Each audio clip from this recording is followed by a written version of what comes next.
بسم اللہ الرحمن الرحیم۔ ناظرین، ایک مرتبہ حضرت علی رضی اللہ تعالیٰ عنہ اور حضرت فاطمہ رضی اللہ تعالیٰ عنہا حضور اکرم صلی اللہ علیہ وسلم سے ملنے کے لیے آپ کے گھر تشریف لے گئے۔ حضرت علی رضی اللہ تعالیٰ عنہ فرماتے ہیں کہ جب ہم نبی کریم صلی اللہ علیہ وسلم کی خدمت میں حاضر ہوئے تو دیکھا کہ نبی کریم صلی اللہ علیہ وسلم رو رہے ہیں۔ جب میں نے آپ صلی اللہ علیہ وسلم کی حالت دیکھی تو عرض کیا، یا رسول اللہ صلی اللہ علیہ وسلم، میرے ماں باپ آپ پر قربان ہوں، آپ کو کس چیز نے رلایا ہے اور کس بنا پر آپ صلی اللہ علیہ وسلم رو رہے ہیں؟ آپ صلی اللہ علیہ وسلم نے جواب دیا کہ میں نے شب معراج میں اپنی امت کی عورتوں کو جہنم کے اندر قسم قسم کے عذاب میں مبتلا دیکھا ہے، اور ان کو جو عذاب ہو رہا تھا وہ اتنا شدید اور ہولناک تھا کہ اس عذاب کے تصور سے مجھے رونا آ رہا ہے۔ اس کے بعد آپ صلی اللہ علیہ وسلم نے اس کی حالت فرمائی کہ میں نے جہنم کے اندر عورتوں کو کس عذاب میں مبتلا دیکھا۔ چنانچہ آپ صلی اللہ علیہ وسلم نے فرمایا کہ میں نے ایک عورت کو دیکھا کہ وہ اپنے بالوں کے ذریعے جہنم کے اندر لٹکی ہوئی ہے اور اس کا دماغ ہانڈی کی طرح پک رہا ہے۔ میں نے دوسری عورت کو جہنم میں اس طرح دیکھا کہ وہ زبان کے بل لٹکی ہوئی ہے۔ تیسری عورت کو میں نے دیکھا کہ وہ چھاتیوں کے بل جہنم میں لٹکی ہوئی ہے۔ چوتھی عورت کو میں نے دیکھا کہ اس کے دونوں پیر سینے سے بندھے ہوئے ہیں اور دونوں ہاتھ پیشانی سے بندھے ہوئے ہیں۔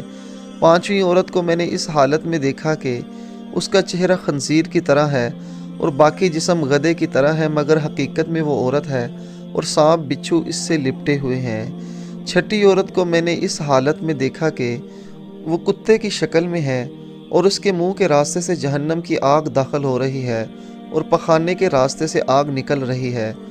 عذاب دینے والے فرشتے اس کو مار رہے ہیں۔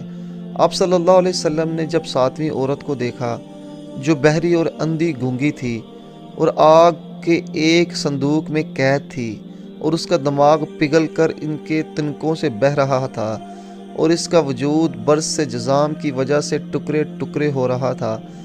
آٹھویں عورت کو میں نے دیکھا کہ فرشتے دوزخ کے مکارازوں سے اس کے جسم کے حصول کو کاٹ رہے تھے۔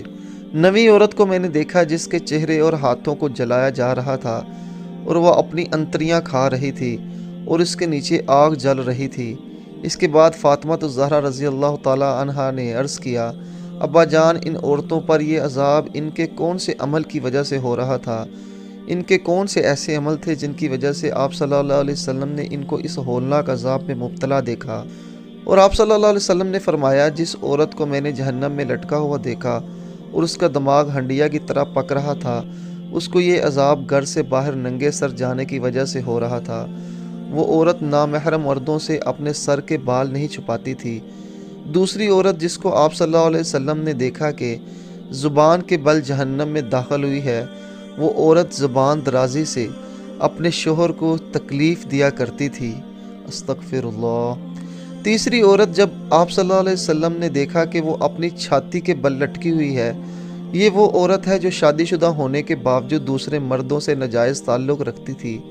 چوتھی عورت جس کو آپ صلی اللہ علیہ وسلم نے اس حالت میں دیکھا کہ اس کے دونوں پیر سینے سے بندھے ہوئے ہیں اور دونوں ہاتھ سر بندھے ہوئے ہیں، اس کے بارے میں آپ صلی اللہ علیہ وسلم نے فرمایا کہ یہ وہ عورت ہے جو دنیا میں جنابت اور حیض سے پاک نہیں رہتی تھی اور نماز میں سستی کیا کرتی تھی۔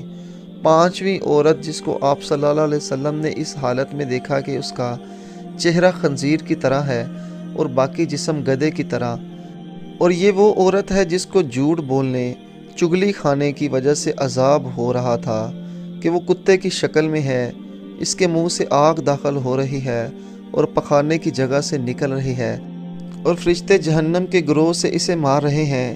اس کے بارے میں آپ صلی اللہ علیہ وسلم نے فرمایا، اس عورت کو یہ عذاب دو گناہوں کی وجہ سے ہو رہا ہے، ایک حسد کرنے کی وجہ سے اور دوسرا احسان جتلانے کی وجہ سے۔ یہ دونوں گناہ ایسے ہیں جو مردوں کے اندر بھی پائے جاتے ہیں۔ اگر مرد گناہ کریں گے تو مردوں کو بھی یہی عذاب ہوگا۔ ساتویں عورت جو اندھی، گونگی اور بہری تھی، یہ وہ عورت تھی جو اولاد زنا سے پیدا کر کے اپنے شوہر سے منسوب کرتی تھی۔ آٹھویں عورت جس عورت کے وجود کو مکراس سے کاٹا جا رہا تھا، یہ وہ عورت تھی جو اپنے آپ کو مردوں کے سامنے پیش کرتی تھی۔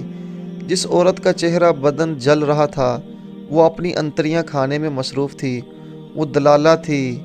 10ویں عورت اپنے ہی وجود کو کاٹ کاٹ کر کھا رہی تھی، وہ لوگوں کے لیے زیب زینت کیا کرتی تھی، پھر رسول اللہ صلی اللہ علیہ وسلم نے فرمایا، ہلاکت ہے اس عورت کے لیے جس نے اپنے شوہر کو ناراض کیا، اور خوش نصیب ہے وہ عورت جس سے اس کا شوہر راضی ہو۔